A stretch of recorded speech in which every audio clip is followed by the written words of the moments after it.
The Mindset Advantage, a podcast by Arcadia Consulting, architects of change. When change is imposed or received by people, humans will go through a change response. Throughout this change, the right mindset is required by both leaders and employees alike. In this podcast episode, Deborah Price is joined by Steve Ellis to discuss the change curve and how having the right mindset can enable productivity and support individuals through change. Hello and welcome. My name's Deborah Price. I'm a senior consultant at Arcadia, and I'm delighted to be here with you for our podcast on the Mindset Advantage, joined by Steve Ellis, who's our partner and regional lead of our EMEA region. Welcome, Steve. Welcome, Deborah. Nice to be with you. Great. I'm very excited to be hosting this podcast, having read the paper in the various iterations. I'm delighted that we've got the opportunity to really dig beneath the surface to find out a little bit more about your thinking about it, how it can be applied, and some of the examples that we can use to bring this to life. So before we get started on the change curve, Steve, which is today's topic, tell us a little bit about yourself. So Steve Ellis, I guess I don't know where to stop and start with that. So partner, head of our EMEA region business here at Arcadia Consulting, dad, husband, colleague, leader, avid Liverpool football fan. That's probably lost a few listeners in one fell swoop. And I'd like a little bit of exercise, socializing, and have lived a life probably full of continuous change, really, given the topic of today's conversation is change and the change curve. But yeah, that's me. Right. Thanks, Steve. And just leading on with that. So some of those examples of change, what come to mind when you think about that, would have stood out for you? I think all of us have gone through a lifetime of change, from micro moments of change to significant, profound change. Everything from, learning to walk is change, right? It's going from can't walk to can walk, right through to changing schools from infant school, middle school, senior school, leaving home and going to university, and then, house moves, job changes, health changes, divorce, response to COVID.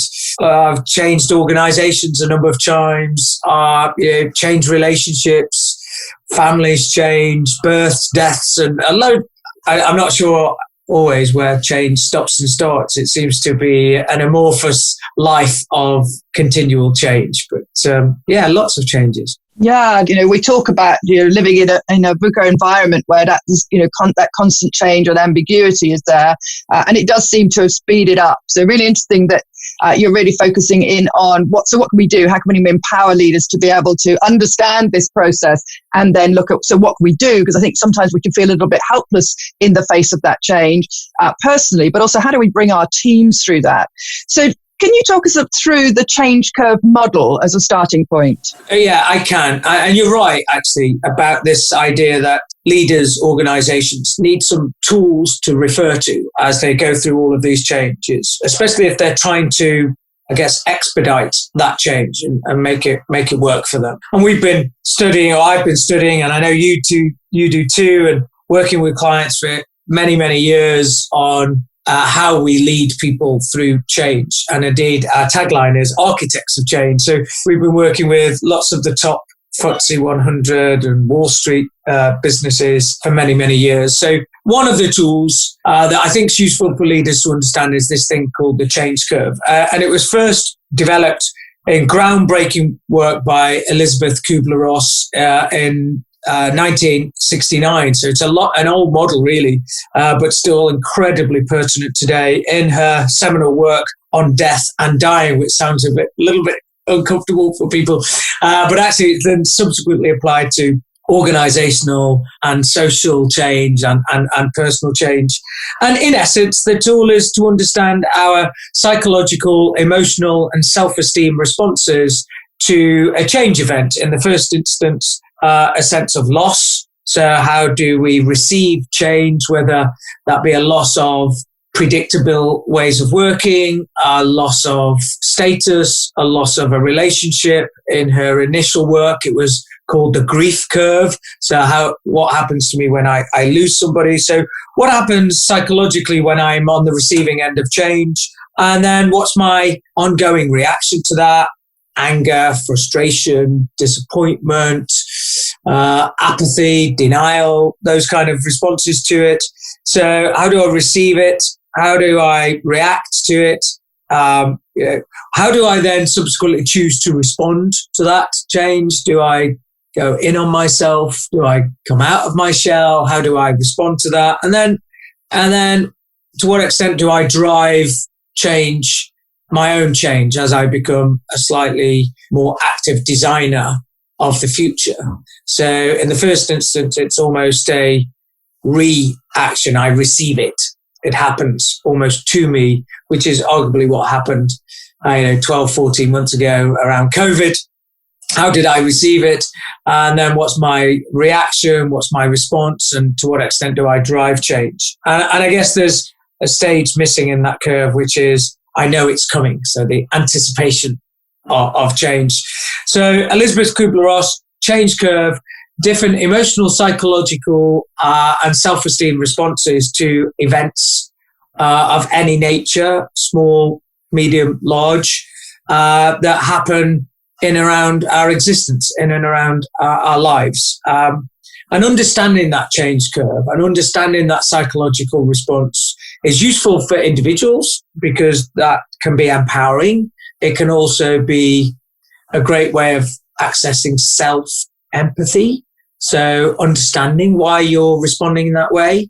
That's not the same as self-sympathy, but it's simply just understanding why you're feeling the way you're feeling. But it's also really useful for leaders when they're implementing organizational change or going through digital integration or transformation or new ways of working, as it is more recently with people working from home or in hybrid situations. So really useful for individuals to notice it, really useful for leaders because they can guide people through it. Yeah, I mean, I think about my own personal experiences also working with coaching clients, Steve, just making sense of what we're experiencing, because it definitely feels very all at sea. It can feel very destabilizing. And so I think having this framework and understanding that it's a process and understanding where we are in that process gives us a sense of optimism as to what's coming next and what can we look forward to, what are the signs that we can start to look out for as we move through the change curve.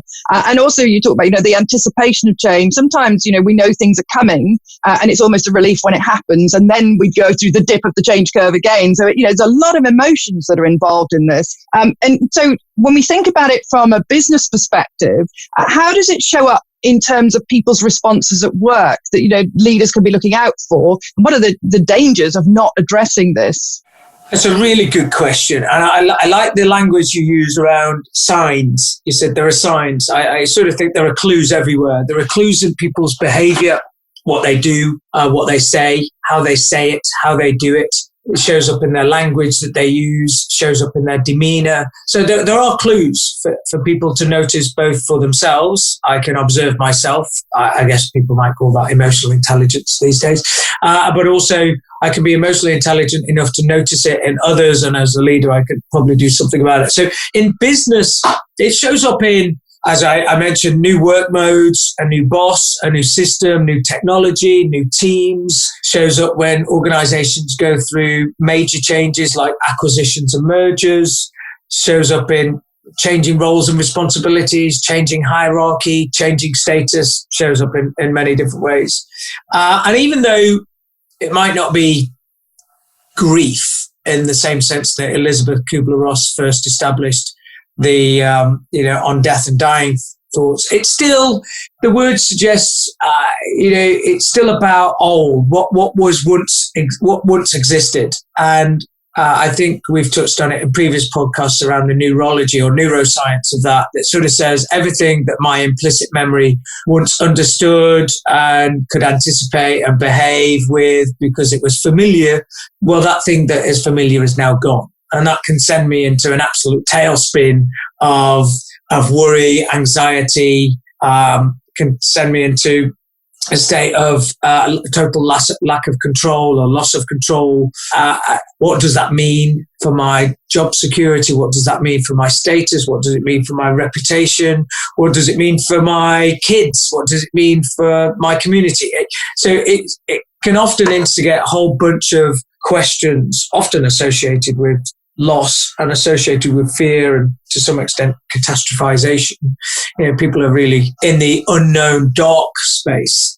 So that sense of letting go or loss of what once was, and then adopting something new. And there's something new might be appealing. It might not be appealing. It might be something that you go, oh, good. Oh, you might be, oh no, that's not me. And then you get a whole bunch of different responses, which is the speed of adoption or the speed of rejection of those of the new ways of working or the new behavior. And that needs managing, right? That needs understanding. And people are going to adopt or reject in different speeds and in different ways. Some of the rejection might not be due to a lack of want or desire, but a lack of self-belief that sort of says, you know what, I do want to, but I'm just not very good at. And that throws up a whole bunch of other fears and anxieties. But with a little bit of support, a little bit of development, a little bit of risk-free experimentation, then that fear can be overcome. So I guess as they come out of the immediate reaction of loss of the old patterns, they go into a new phase, which is, how do I adopt this new way of working? And then you start to see evidence of people asking questions like, do I want to adopt this new way of working? And do I believe I can adopt this new way of working? And if there's an absence of desire or an absence of belief, then that process is going to be a lot slower.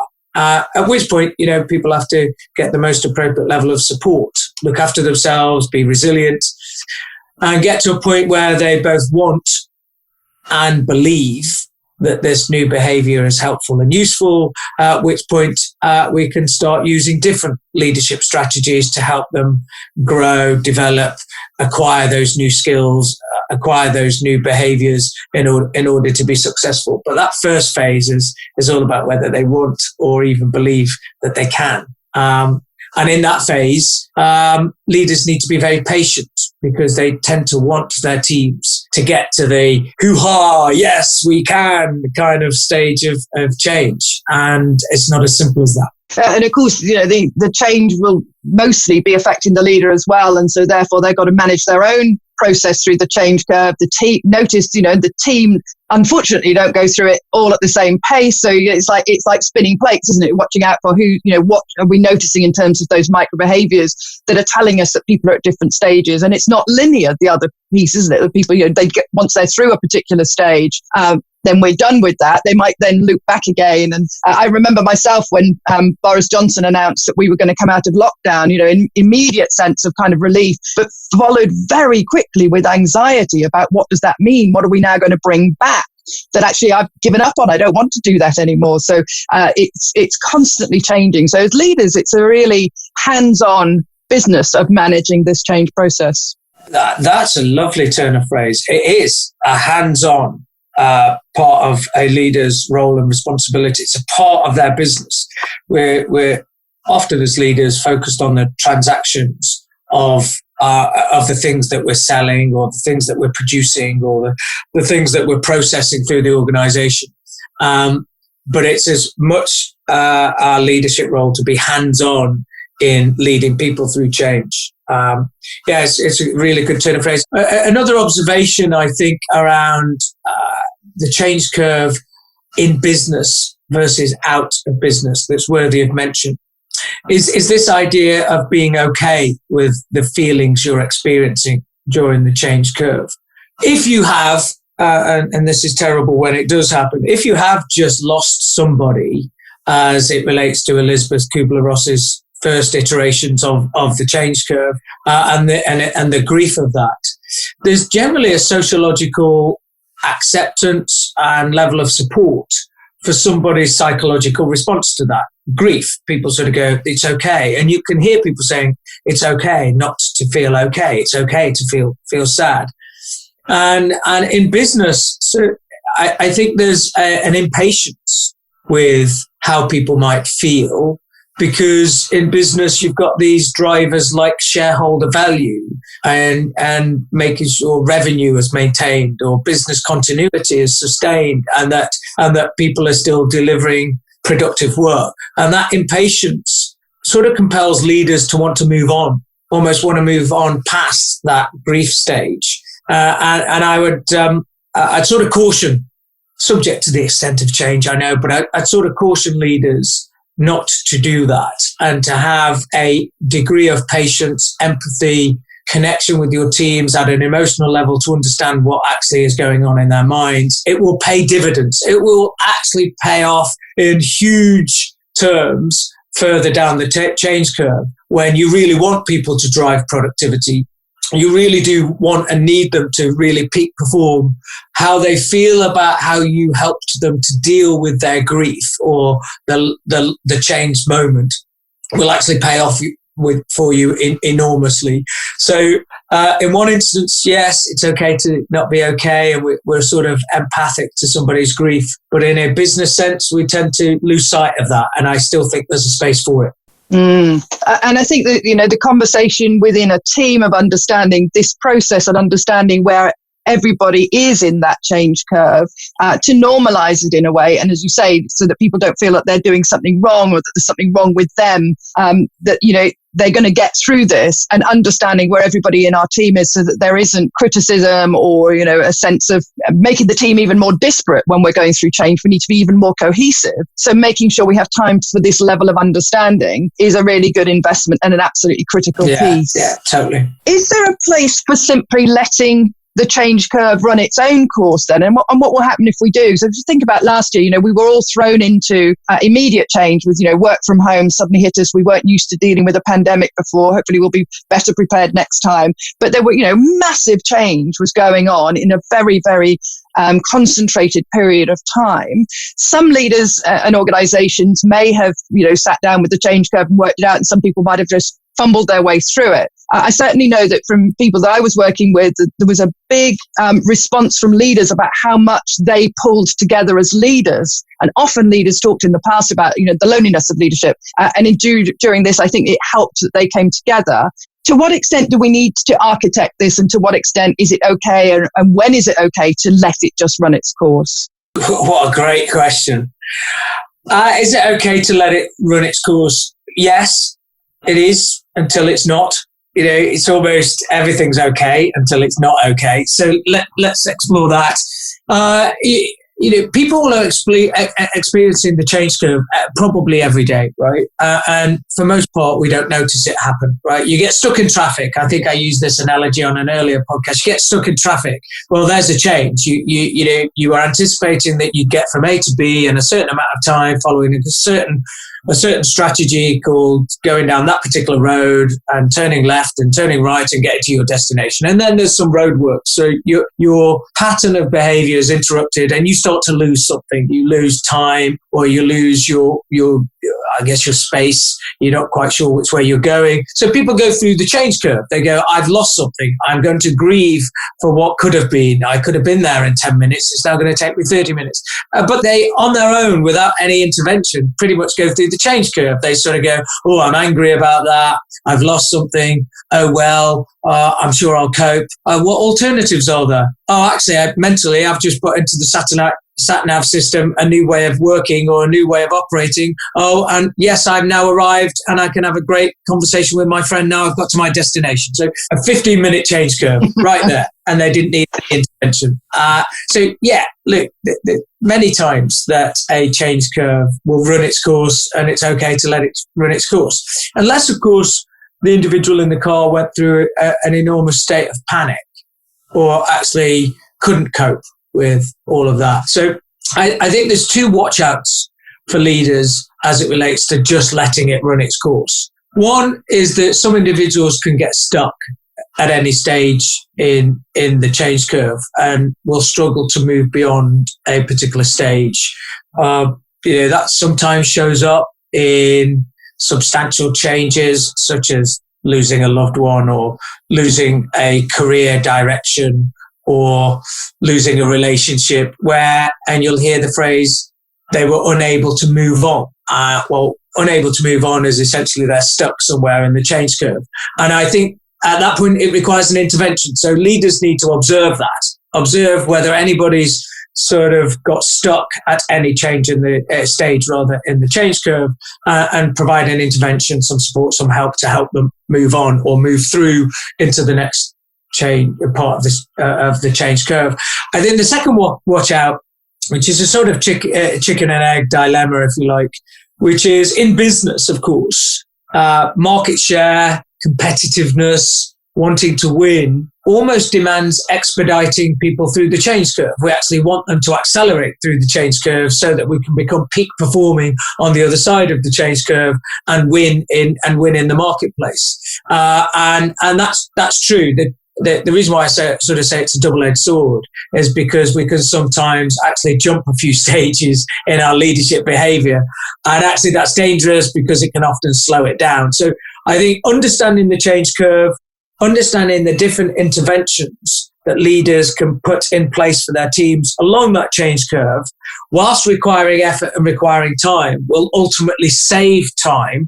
And when it saves them time, the bigger number of people in the organization can get through the change curve quicker and be more productive on the other end of the change curve and deliver better business results. So I guess the answer is yes, you can let the change curve run its course.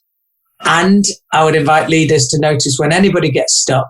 And I would invite leaders to notice wherever their people are in that change curve, what intervention are you putting in place to expedite them through that journey? Great, Steve. Thank you. Just looking at, and people will be able to see this when they read the paper, looking at the model here and just thinking about as we come out of the change curve, that acceptance, choosing that new identity and new confidence, and thinking back to our other research paper on rebuilding the world's confidence. And I know you were talking, when we were discussing that, about, the importance of identifying when we are seeing the light at the end of the tunnel. So as people are moving through the change curve, then having, identifying, celebrating some of those changes, because that gives us all hope when we notice that, somebody's getting there sooner than I am, perhaps, or maybe I'm getting there sooner than somebody else. I think it really helps us all to get on with that. And what I love about this model is that it's both curative and you can use it to identify things and pinpoint, so what do I need to do? So it's helpful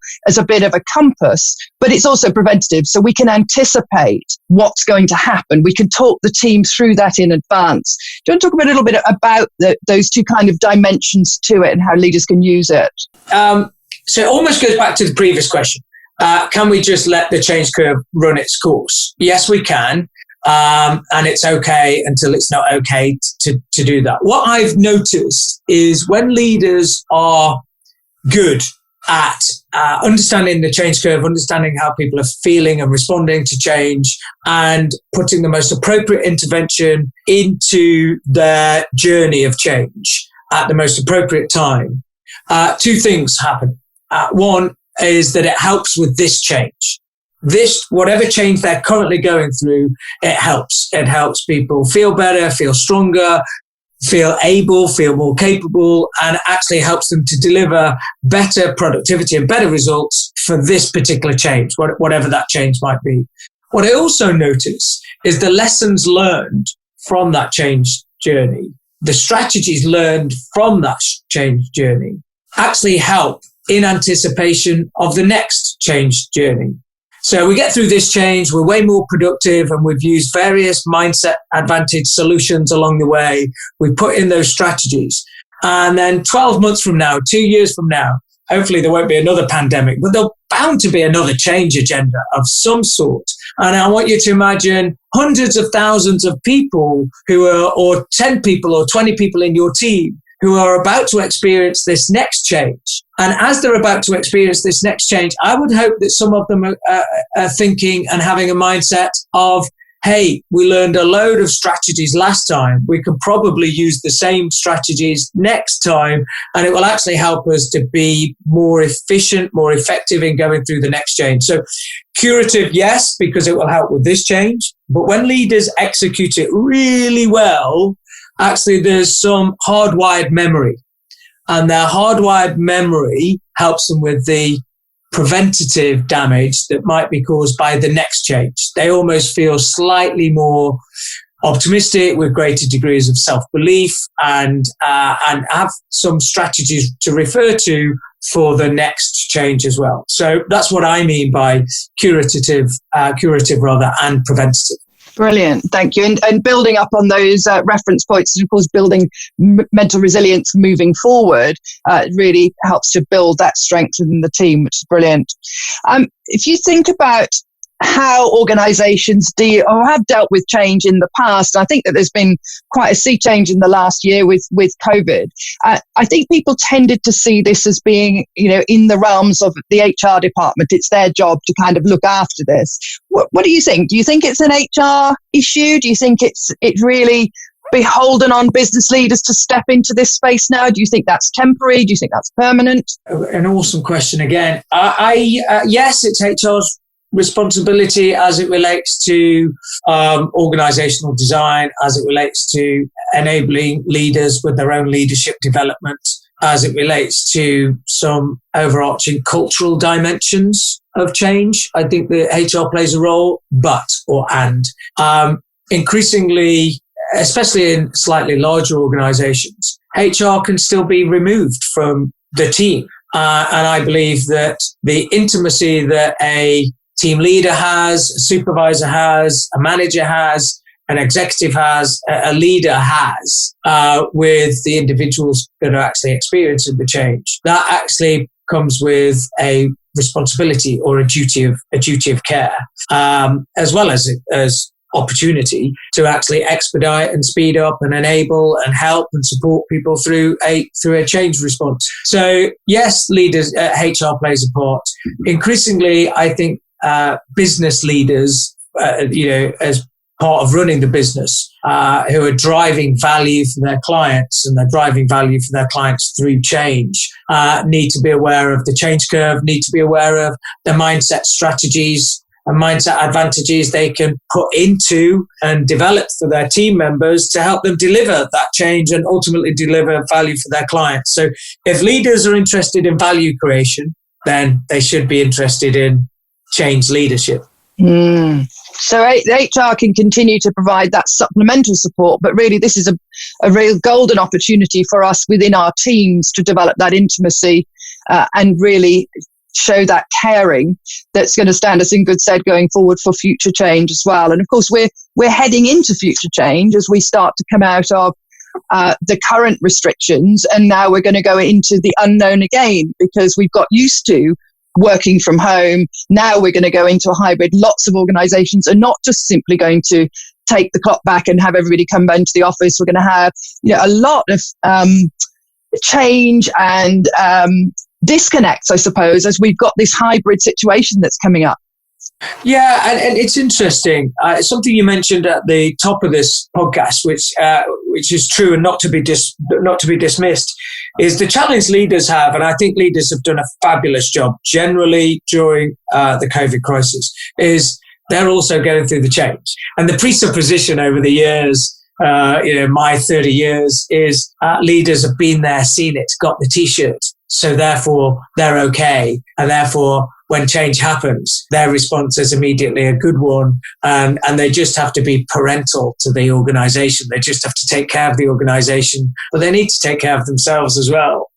Because the changes that we're experiencing now, and I suspect the changes in the next 20 years, are changes actually that the most senior people in organizations haven't witnessed before. It's arguable that actually some of the changes around technology and innovation in technology are actually slightly more accessible to junior ranks than it is to senior ranks, which is going to be a really weird situation where actually it's the juniors that are feeling more comfortable with the change than the seniors, because the seniors haven't been there and got the T-shirt, seen it before.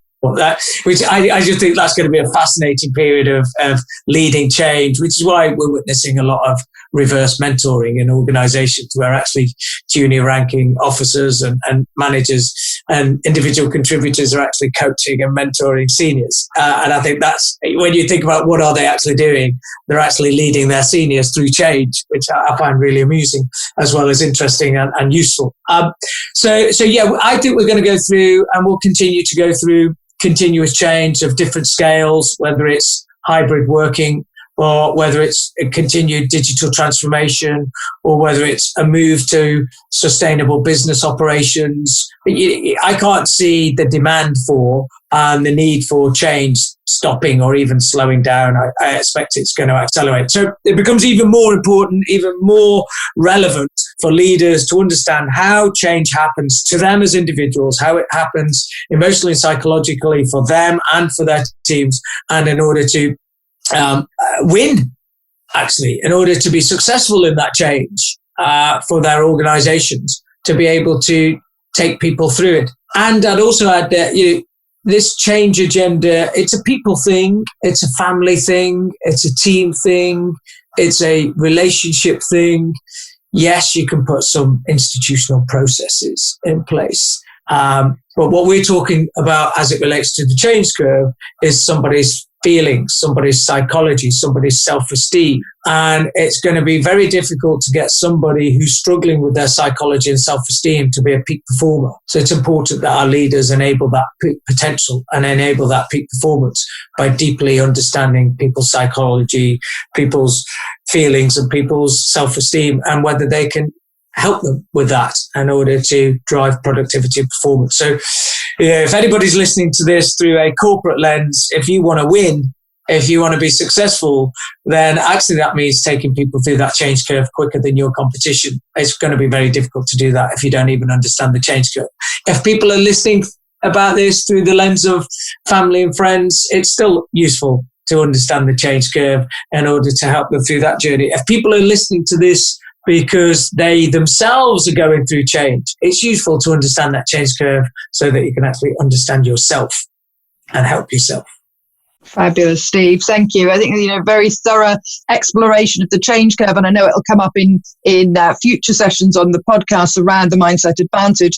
Just before we close, what can you tell listeners about what they can expect from the rest of the podcast series? Okay, so great question. And we're going to explore every single stage of the change curve.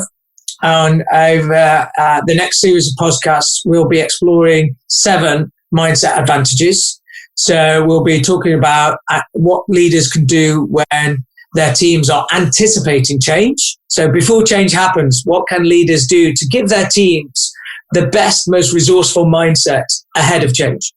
And then once change happens, as per the change curve, your team will receive the change. So mindset advantage number 2 is all about leadership care, empathy, listening, giving people a sense of belonging, giving them back their safety, their control, their sense of value. Mindset number 3 is all about wellness and well-being. So how do you enable your team to feel stronger and emotionally and psychologically and mentally stronger with their own well-being and wellness plans? Mindset advantage number 4 is all about resilience. So how do you help them to cope with, and coping is interesting because usually you're getting bombarded by lots of brand new things that can destabilize you. So how can you cope with that? And then the next mindset advantage is all about pivoting towards growth. And how do you enable your team to pivot from coping to actually opportunity and seeing the potentiality of the future? So that's all about growth mindset. Then we'll talk about a peak performance mindset, or thriving under pressure. So actually getting to a point where your team enjoy change and actually thrive under change and go, yeah, this is great, love it. So how do you instill that mindset as you're coming out of the change curve? And then how do you do that collectively? And we call that high performing teams mindset.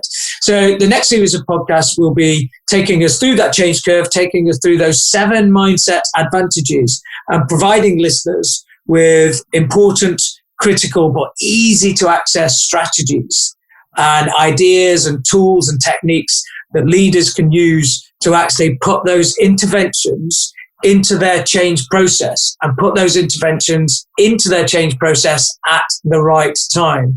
So let's not dive straight into high performing teams if everybody's just in the early stage of the change curve, and actually we need to be instilling leadership care or wellness and well-being. We'll get to high-performing teams when it's the most appropriate time to get to that intervention. So people listening to these podcasts will get a whole bunch of hints and tips, strategies, tools and techniques that they can use immediately, very practically, easy to use back into their situation, whether it's a domestic, a family, a community, or whether it's a corporate change situation that they're leading with. Thanks very much, Steve. And thank you to our listeners for today. That was the Mindset series talking about the change curve.